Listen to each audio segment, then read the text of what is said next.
Hello and welcome everyone to another episode of Spotlight. A pivotal moment has arrived for the Islamic Republic of Iran and the international community. As of October 18, 2025, the United Nations Security Council Resolution 2231 has officially expired. Iran's foreign ministry has declared that all restrictions on the country's nuclear program are now terminated, marking the formal and legal conclusion of this chapter. Foreign Minister Abbas Araghchi has formally notified the United Nations, stating that the nuclear dossier must now be removed from the Security Council's agenda and that Iran's program should be treated like that of any other non-nuclear weapon state under the NPT. This landmark event comes despite a last-ditch effort by the three European parties to the JCPOA, Britain, France, and Germany, to trigger the so-called snapback mechanism in an attempt to reimpose past sanctions. That move has been declared void and illegal, not only by Tehran, but also by key powers Russia and China, who have vowed not to even recognize it. So what does this mean for Iran's strategic future? How should the nation navigate this new landscape? And what are the consequences for the failed Western policy of maximum pressure? Before we start, we have more details in this report. Iran's foreign ministry has announced that the 10-year period stipulated in the UN Security Council Resolution 2231 has expired as of October 18, 2025, marking the formal conclusion of all restrictions related to the country's nuclear program. The Iranian nuclear issue, which is on the Security Council agenda under the heading of non-proliferation, should be removed from the UNSC's agenda. The entire purported purpose of putting the Iranian nuclear issue on the Security Council agenda was to ensure the peaceful nature of Iran's nuclear program and that it would not be diverted towards weapons development. This goal has been fully achieved, as no report to the contrary has been published by the International Atomic Energy Agency, and despite pressure from three European countries and the United States. The ministry said Iran's nuclear program should be treated like that of any non-nuclear weapons state party to the Non-Proliferation Treaty. It said the European Troika's move to trigger the snapback mechanism does not in any way affect the legal framework established under Resolution 2231, including its expiration timeline. Iran's foreign minister Abbas Araghchi has also formally notified the UN Secretary-General and the President of the Security Council that Resolution 2231 expired on October 18.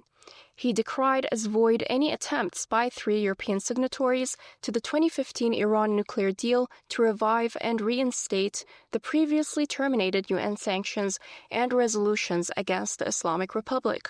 In recent months, instead of fulfilling their obligations, the three European parties pursued a new campaign of political manipulation and legal distortion, seeking to turn the so-called snapback mechanism into a tool against Iran. The European parties' attempt to invoke the so-called notification is procedurally defective and substantively void. No measure taken in disregard of Resolution 2231 can generate legal obligations for member states. Accordingly, any claim of reviving or reinstating terminated resolutions is void, lacking legal foundation and incapable of producing a binding effect. Russia has also released a statement saying that the issue of nuclear non-proliferation oversight regarding Iran must now be removed from the UN Security Council's agenda. It said cooperation between Russia and Iran across various sectors will proceed with full compliance with national laws and international obligations. China and Russia have both rejected the Europeans' bid to reimpose UN sanctions on Iran. In a joint statement, the two countries, which are parties to the 2015 Iran nuclear deal, officially announced that they consider the snapback of UN sanctions against Iran as illegal and invalid, and that they will not abide by them. Now that Resolution 2231 has expired, Iran considers this issue closed. From this point forward, Tehran says its nuclear program must be treated like that of any other country that has pledged not to develop nuclear weapons under the standard oversight of the IAEA, and that the E3's illegal snapback attempt only confirms their bad faith. Well, with us tonight to discuss these critical questions are Ms. Hakima Saghayi Biria, academic and political analyst, joining us from Tehran. And Mr. Reza Vidadi, academic researcher and author, joining us from London. I'd like to welcome both of you during this episode of Spotlight. Ms. Hakima, I'm going to go ahead and start off with you. I mean, from a legal standpoint, how undisputable is Iran's position that this resolution 2231 has indeed expired and that all the restrictions are lifted? Thank you for having me. Let me begin by saying that the approach that Iran is taking on this issue is completely based on the legal mechanisms that were in place in the JCPOA agreement and, of course, inscribed in the UN 2231 resolution. The idea was that if any of the parties, any of the participating parties to the Joint Comprehensive Plan of Action found Iran was non-compliant with its side of the agreement, then they should have started a procedure, part of which was starting basically a committee for resolving this issue. And then after that procedure was done, then if it couldn't be resolved, then they could basically bring it to the attention of the Security Council and snap back the sanctions. And of course, what happened was that the United States withdrew unilaterally from the deal during the first Trump administration. So the United States is no longer a participating member. After the United States exited the deal, Iran still complied with its side of the deal for a while, trying to revive the deal and keep it going, keep it alive with the European Union, the E3, and of course, China and Russia. And of course, E3 didn't comply with their side of agreement, and they, under American pressure, they basically did not allow Iran to use any of the benefits of the deal. So after more than a year, Iran basically came back to some of the activities, the peaceful activities that are part of its nuclear program. So now we do not have any participating member in the JCPOA that can basically trigger this mechanism and bring about these procedures into effect. So that is basically a legal the legal argument that Iran is making, and of course China and Russia are making, and of course I believe other countries are going to join and not abide by this illegal move that the E3 have basically started. Yes, Ms. Hakima, if you don't mind me cutting in there, since you did go ahead and bring up China and Russia, I do want to bring in Mr. Reza joining us from London. Thank you very much for your patience, sir. How significant was the support from Russia and China, not only legally, but also politically, in neutralizing this European move, in your opinion? I believe the Russian and Chinese cooperation with Iran is not just in the benefit of Iran, but it's also in the benefit of China and Russia. If we understand that the United States has realized that the swing of power and rise of economy is shifting towards the east, then it's the interest of Russia and China to strengthen Iran's hand, because we know that once they finish with Iran, they will then turn towards Russia and China. And once Russia and China are weakened, then the West, United States, followed by Europe, will maintain its hegemony over the world. And that's what the ultimate goal of all of this, do these UN Security Council resolutions and the pressure on Iran. It's nothing to do with nuclear weapons. They know that Iran doesn't want nuclear weapons. And if Iran has 100 nuclear weapons, the United States has 10,000 nuclear weapons.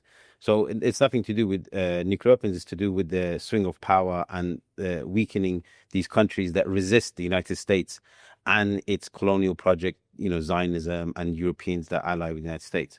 So I think that the Russians and China have realized now that is a time to cooperate with Iran.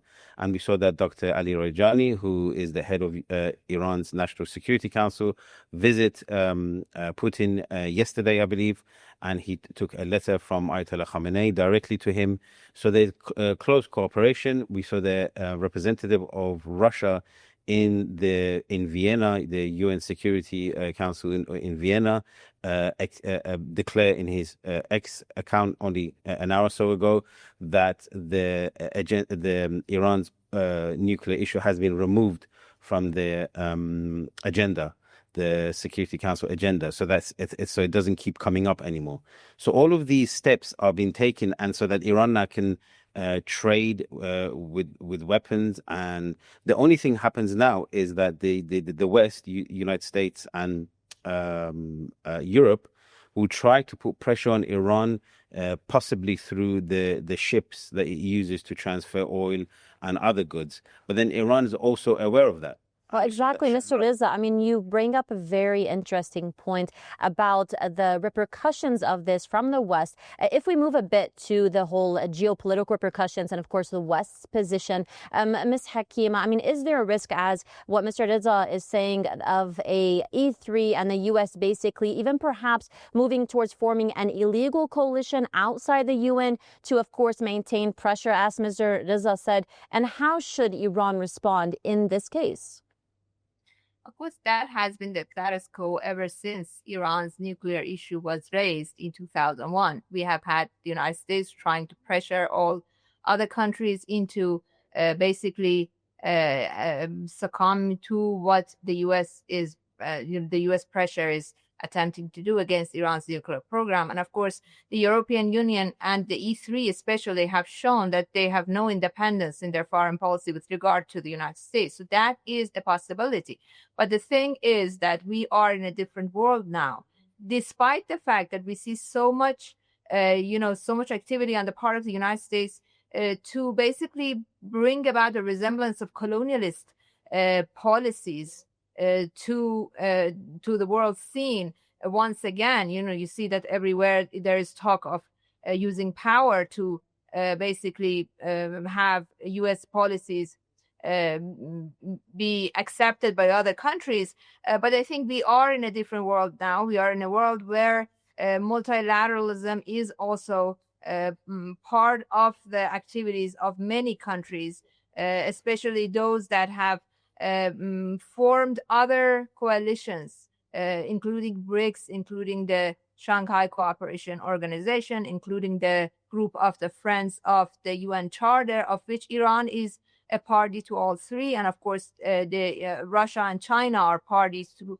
all three. So this coming together of these three countries is important at this juncture in time when many countries are basically trying to escape this unilateralism on the part of the United States, trying to find room for maneuvering, independent policies. So I think, yes, on the part of the United States and the E3, you could see an attempt to bring about a coalition to pressure Iran and pressure other countries. That has been the status quo. We have to see if Iran, Russia, and China, along with other independent-oriented countries, can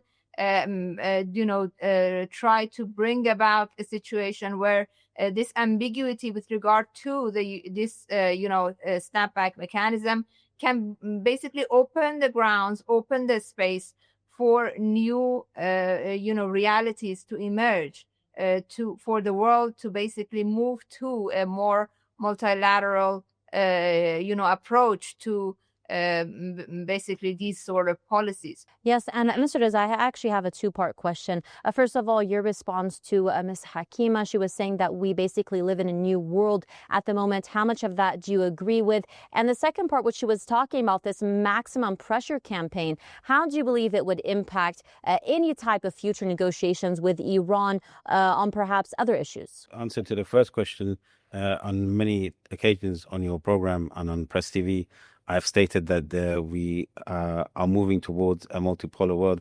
I believe now we are at the beginning of the multipolar world. It's not that we're going to get there, we're already there. And the powers become more clear. The polars of powers become more clear as time passes, and Iran is one of those powers. To answer the first question. To answer the second question, I believe that Iran, I think at the moment, is exporting or producing 4 million barrels of oil. So whatever this maximum pressure that Donald Trump and his American regime wants to put in Iran, it's not working. The world is changing. There's other ways of paying other than the US dollar. India recently said that they will not stop purchasing Russian oil, even though they have a lot of trade with the United States. So it's easier for the United States to put pressure on India. The United States has no trade whatsoever with Iran. The Europeans have minimum trade with Iran. So whatever leverage that they had before, be it through the negotiations, before the snapback mechanism that they try to trigger, all of these things that they had before, ways of Iran wanting to engage with them and then using that as lever, has been destroyed. They literally cut all the methods of putting pressure on Iran. They even tried the war, which we discussed before, for 12 days, and that didn't work. So they've tried everything that they can, and so now Iran, it has become a better situation for Iran, that they have no more connection through the negotiations with Europe, and the snapback mechanism has been activated, because now Iran realizes that there's no path ahead for its success, for its internal and foreign policy success and negotiations with the West. It has to stand on its own 2 feet and follow the same policy that Ayatollah Raisi started, which was, we are open for negotiation, but we will not wait around for the West. We will make friends with our neighbors. We will trade with anyone around the world who wants to trade with us. And that should be the policy that the current administration in Iran, Dr. Pezeshkian, hopefully that's what he's taking on, and hopefully that's what he will continue to take on. Well, let's go ahead and talk a bit about Iran's nuclear program and, of course, its strategic future. Ms. Hakim, let me go and start with you. Now that these restrictions have they're basically gone, let's say, are there any immediate change that we could possibly see in Iran's nuclear energy program under, of course, the continued so-called safeguards of the IAEA?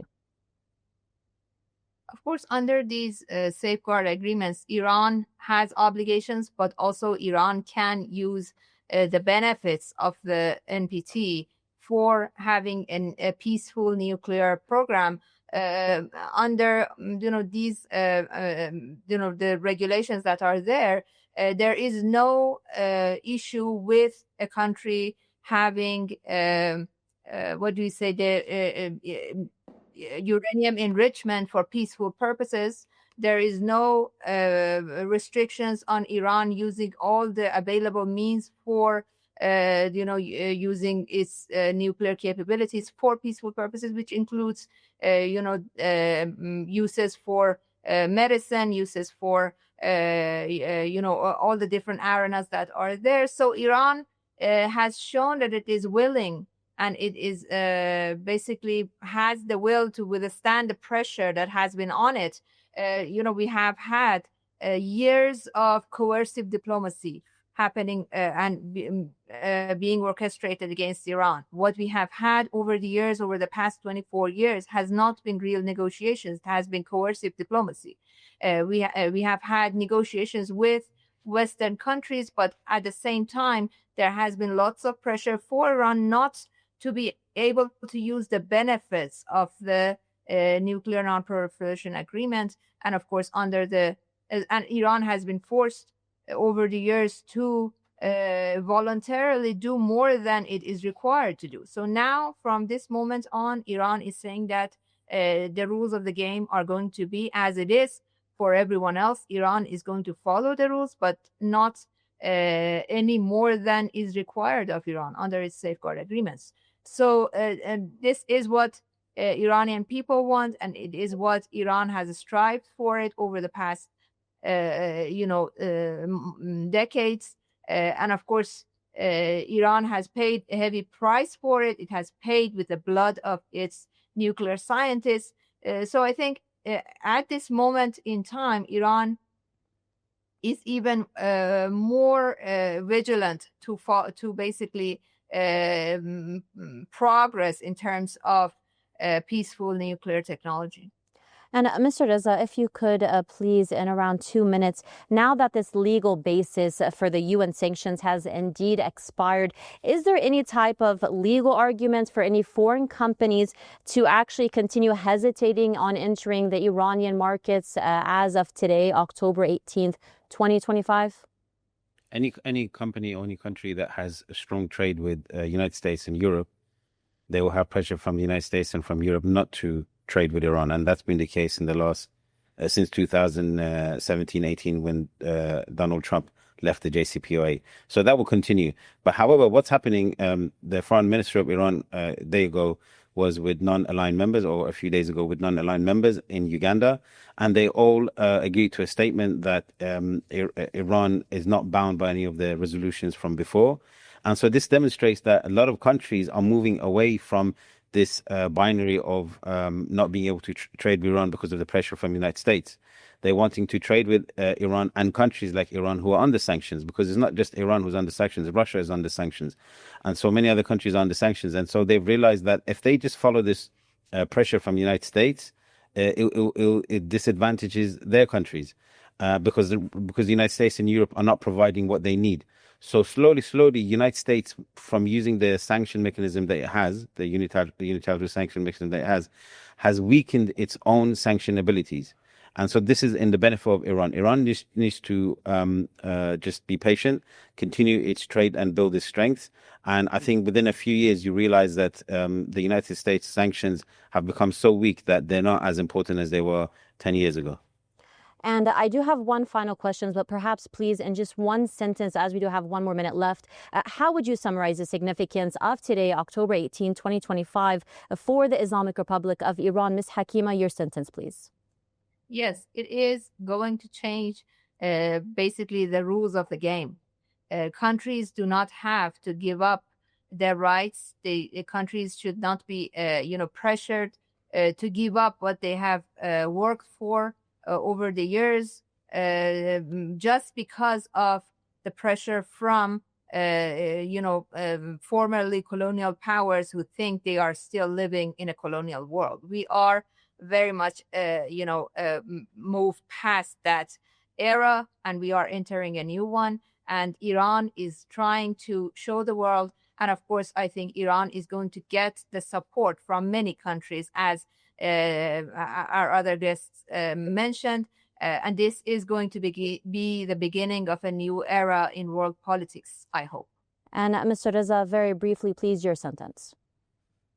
Yes, I agree with the statements of our other host.